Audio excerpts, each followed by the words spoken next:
Selamat pagi. Kita akan berdiskusi santai dalam beberapa menit ke depan, membahas satu topik yang menjadi fondasi pekerjaan sosial modern, yaitu konsep dasar ketahanan keluarga. Bukan teori yang mengambang, tapi pengetahuan yang bisa kita bawa turun ke lapangan, ke rumah-rumah warga, ke posko bencana, ke ruang konseling. Saya akan memandu Anda melalui 3 bagian utama. Pertama, apa sebenarnya ketahanan keluarga itu? Membedah definisi yang sering salah paham. Kedua, bagaimana ketahanan keluarga itu bekerja dalam praktik. Ketiga, siapa kita sebagai pekerja sosial di dalam proses ini? Peran yang menentukan keberhasilan atau kegagalan intervensi. Mari kita mulai. Poin pertama, ketahanan keluarga bukan tentang keluarga yang tidak pernah mengalami masalah, bukan pula keluarga yang kebal terhadap kesulitan. Bukan itu. Secara umum, ketahanan keluarga adalah kemampuan suatu keluarga untuk menahan, beradaptasi, dan pulih dari tekanan, bahkan tumbuh lebih kuat setelahnya. Bayangkan sebuah jaring, bukan jaring yang kaku dari besi, tapi jaring yang terbuat dari tali-tali yang saling menyilang, saling mengikat. Ketika batu dilempar ke jaring itu, jaring tidak putus, jaring meregang, menyesuaikan, menahan beban, lalu kembali ke bentuknya, tapi dengan simpul-simpul yang kini lebih erat. Itulah ketahanan, bukan kekakuan, tapi fleksibilitas yang terstruktur. Ada 2 sumber definisi yang harus kita kuasai. Pertama, dari regulasi. Kedua, dari teori. Dari regulasi, kita simak pada Undang-Undang Republik Indonesia Nomor 52 Tahun 2009 tentang Perkembangan Kependudukan dan Pembangunan Keluarga. Pasal 1 angka 11 menyebutkan, ketahanan keluarga adalah kondisi keluarga yang memiliki keuletan dan ketangguhan, serta mengandung kemampuan fisik material guna hidup mandiri dan mengembangkan diri dan keluarganya untuk hidup harmonis dalam meningkatkan kesejahteraan, kebahagiaan lahir dan batin. Perhatikan kata ulet, tangguh, mampu mandiri dan mengembangkan diri, bukan bebas dari masalah, tapi mampu berfungsi meski ada masalah. Sekarang dari teori, yaitu seperti yang telah disampaikan di awal, ketahanan keluarga adalah kapasitas keluarga untuk menahan, beradaptasi, dan pulih dari berbagai tekanan, krisis, dan perubahan, bahkan tumbuh lebih kuat, melalui proses kolaboratif dan mobilisasi sumber daya internal dan eksternal. Apa sih kaitan antara kesejahteraan keluarga dengan ketahanan keluarga? Kesejahteraan keluarga adalah fondasi bagi ketahanan keluarga, tapi ketahanan keluarga adalah pelindung kesejahteraan keluarga. Terkadang kita mendapati paradoks, yaitu keluarga miskin, tidak sejahtera, justru memiliki ketahanan, tapi keluarga kaya yang sejahtera justru rapuh. Kasus yang pertama tadi dapat juga kita sebut sebagai keluarga tangguh adaptif, sedangkan kasus yang kedua kita sebut sebagai keluarga rentan yang tersembunyi. Kondisi yang kita harapkan adalah keluarga sejahtera dan yang sekaligus berketahanan. Keluarga sejahtera, resilient. Menurut Froma Walsh, ahli terapis keluarga Amerika, ketahanan keluarga adalah proses kolaboratif.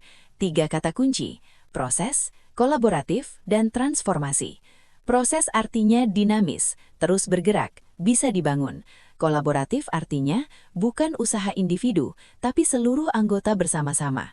Transformasi artinya hasil akhirnya bukan kembali ke semula, tapi maju ke level lebih baik, yang Walsh sebut sebagai post-traumatic growth, pertumbuhan pasca trauma. Walsh menekankan 4 mekanisme. Pertama, making meaning of adversity. Keluarga mampu memberi makna baru pada kesulitan yang dihadapi, mengubahnya menjadi bencana menjadi tantangan bersama. Kedua, maintaining flexibility. Struktur dan peran dalam keluarga dapat berubah sesuai kebutuhan. Ketiga, connectedness. Ikatan emosional yang kuat, tapi tidak menjerat.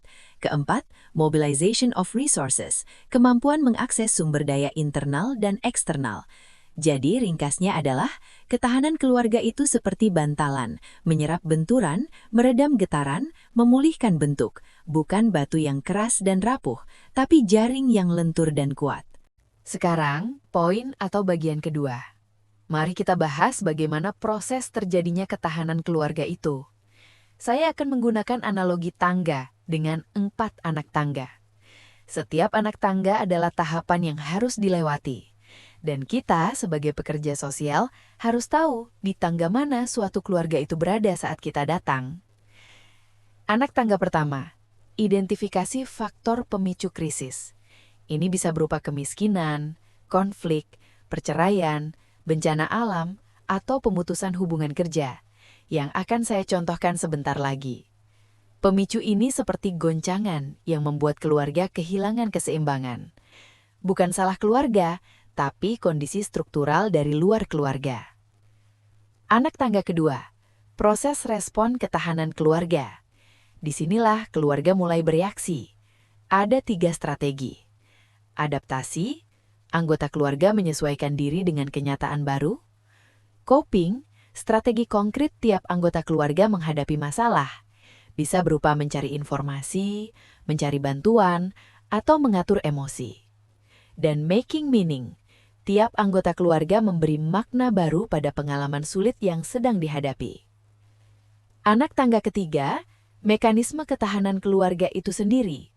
Ini intinya, ada 3 pilar yang harus berdiri bersamaan. Pilar pertama, keyakinan bersama. Shared belief system. Keluarga yakin dan percaya bahwa mereka bisa bersama-sama, bahwa masalah ini bisa diatasi, bahwa ada makna di balik penderitaan.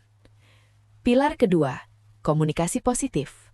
Keluarga mampu berbicara jujur, mendengarkan aktif, solutif, tidak menyalahkan, tidak menarik diri. Pilar ketiga, dukungan fleksibel.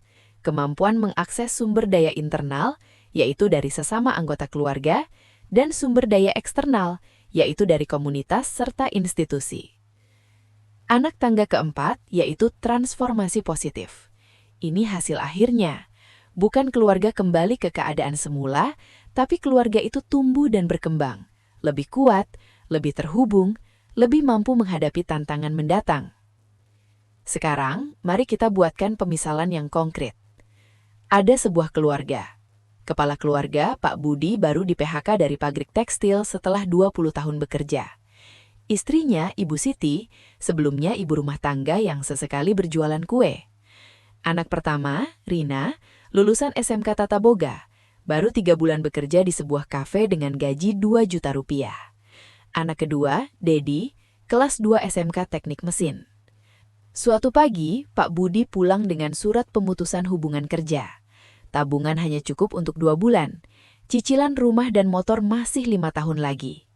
Suara Ibu Siti bergetar saat bertanya bagaimana biaya sekolah Dedi. Rina sedih berdiam di kamar, berpikir gajinya belum bisa menopang keluarga.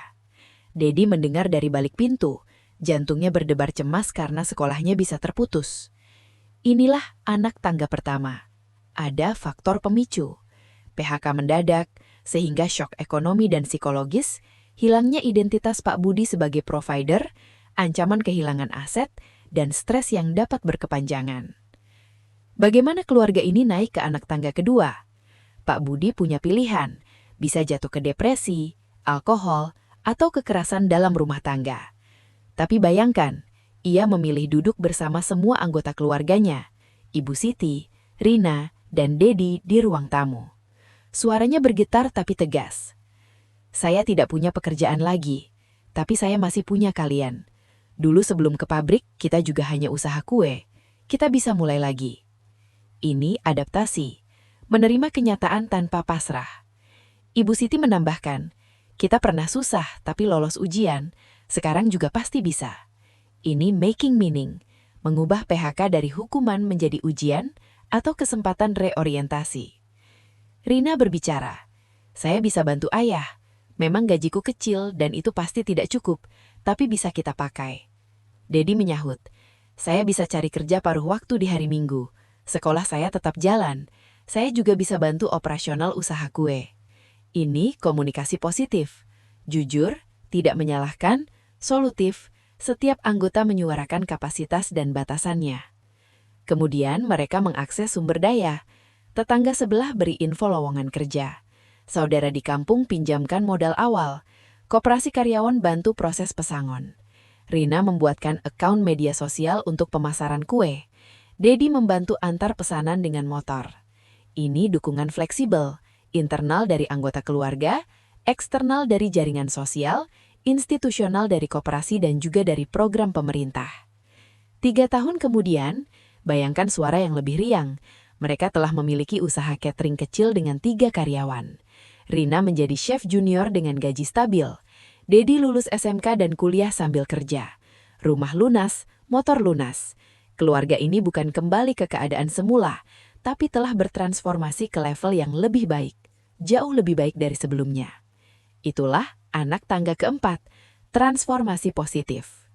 Jadi, pada bagian kedua ini kita tahu bahwa ketahanan keluarga adalah proses melangkah 4 tahap. Kita sebagai pekerja sosial harus bisa memahami di anak tangga mana keluarga itu berada. Jangan dorong keluarga ke tahap transformasi jika mereka masih terjebak bingung menghadapi pemicu. Jangan beri solusi ekonomi jika yang rapuh adalah keyakinan bersama. Sekarang bagian ketiga. Siapa kita di dalam semua ini? Kita bukan penyelamat, bukan ahli yang datang dengan jawaban caspleng, bukan pengamat dari luar. Kita, pekerja sosial, adalah katalis, zat yang mempercepat reaksi perbaikan. Kita adalah penahan tangga yang memastikan keluarga tidak jatuh saat naik. Kita adalah penerjemah yang membantu keluarga mengubah pengalaman pahit menjadi narasi kekuatan. Dalam contoh kasus ini, ada 4 kompetensi yang harus dibangun seorang pekerja sosial. Pertama, kepekaan empatik harus ditingkatkan. Saat kita tidak bisa melihat ekspresi, tapi kita bisa mendengar getaran suara. Jeda yang terlalu lama, napas yang tertahan, kata-kata yang tidak selesai. Latih telinga kita. Saat warga berkata baik-baik saja dengan suara serak, maka kita tahu itu bukan kondisi sebenarnya. Kedua, kemampuan asesmen dan menggali lebih dalam. Tanyakan dengan tepat, siapa yang paling merasakan beban saat ini? Bagaimana cara keluarga ini biasanya menghadapi masalah? Siapa yang biasanya Anda hubungi saat susah?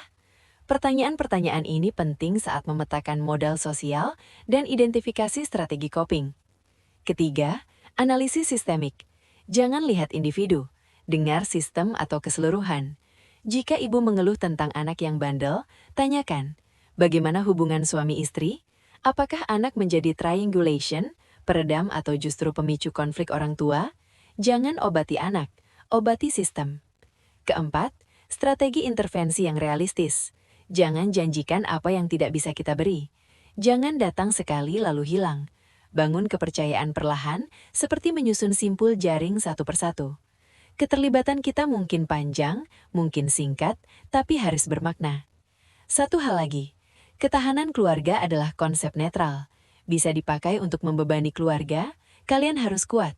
Jangan mengeluh, negara tidak punya dana.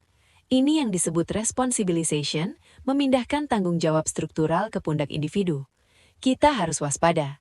Promosikan ketahanan dan kemandirian, tapi tanpa melepaskan negara dari kewajiban menyediakan safety net. Mari kita ringkas. Ketahanan keluarga adalah jaring yang lentur, bukan batu yang keras. Adalah proses 4 langkah mulai dari pemicu hingga transformasi. Adalah proses kolaboratif yang membutuhkan keyakinan bersama, komunikasi positif, dan dukungan fleksibel. Kita, pekerja sosial, adalah katalis, penahan tangga, penerjemah. Dengan kepekaan, asesmen mendalam, analisis sistemik dan intervensi realistis, kita membantu keluarga tidak hanya survive, bertahan hidup, tapi thrive, berkembang dan berkelanjutan. Kita ajukan seruan ini. Di Indonesia tahun 2045 nanti, kita ingin keluarga seperti apa? Yang rapuh dan bergantung, atau yang berdaya dan berkeadilan? Dalam disiplin pembangunan sosial, kita sering terjebak pada level makro. Terlalu fokus pada PDB, infrastruktur, industri, tapi lupa bahwa semua itu bermula dari unit mikro terkecil, keluarga. Padahal semua teori human capital menunjukkan bahwa investasi paling menguntungkan adalah investasi awal dalam keluarga. Nutrisi 1000 hari pertama, stimulasi dini, parenting berkualitas. Keluarga tidak hanya mereproduksi keturunan, tapi juga mereproduksi nilai, norma, ideologi, dan relasi sosial. Keluarga adalah ruang di mana struktur sosial, kelas, gender, etnis dipertaruhkan dan dinegosiasikan. Anak dari keluarga buruh bisa jadi profesional karena mediasi dalam keluarga, dukungan orang tua, akses beasiswa, motivasi. Atau sebaliknya, anak dari keluarga kaya bisa jadi gagal karena mediasi yang salah. Tanpa keluarga yang fungsional, krisis ekonomi dapat berubah menjadi krisis sosial menyeluruh. Profesionalisme pekerja sosial seperti kita berperan penting, bukan dengan teori di ruang kelas, tapi dengan kehadiran di rumah-rumah warga, dengan empati yang tajam, dengan tangan yang membantu menyusun simpul-simpul jaring ketahanan. Turunlah ke lapangan, dengarkan, rangkul, perkuat. Indonesia butuh keluarga-keluarga yang tidak hanya tahan, tapi berdaya. Kita tutup. Terima kasih atas perhatian Anda. Semoga narasi ini menjadi bekal yang kita bawa, bukan hanya di kepala, tapi di tangan dan hati saat bertemu keluarga-keluarga yang menanti bantuan kita.